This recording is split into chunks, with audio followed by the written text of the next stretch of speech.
गौतम अदानी मोदींचे मित्र असल्याने त्यांना अटक होत नाही, राहुल गांधींचा गंभीर आरोप. तर सेवेतून माधवी बुच यांची हकालपट्टीची मागणी. काँग्रेस शासित राज्यांमध्ये अदानींची गुंतवणूक कशी? भाजपच्या संबित पात्रांचा राहुल गांधींना सवाल.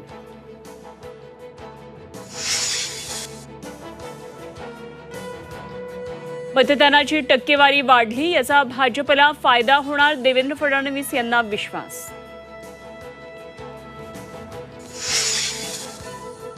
शिंदेंच्या शिवसेनेचा मुख्यमंत्रीपदावर दावा. एकनाथ शिंदेच पुन्हा मुख्यमंत्री होणार, संजय शिरसाट यांची माहिती. आमच्याशिवाय सरकार स्थापन होणार नाही, मोठ्या पक्षाचा पाठिंबा घेऊन सरकार स्थापन करणार, मुख्यमंत्री अपक्षाचा होणार, आमदार बच्चू कडूंना विश्वास. राज्यात महाविकास आघाडी येणार, हा पटोलेंचा दावा. म्हणजे मुंगेरीलाल के सपने. भाजप नेते प्रवीण दरेकरांचा नाना पटोलेंना टोला. तर मुळात महाविकास आघाडीत पाडापाडी झाल्याचा दरेकरांचा दावा.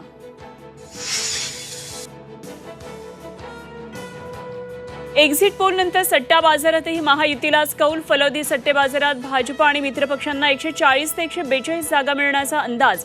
भाजपकडे 87 ते 90 जागा जाण्याची शक्यता, तर महाविकास आघाडीला 128 ते 130 जागा मिळण्याची शक्यता.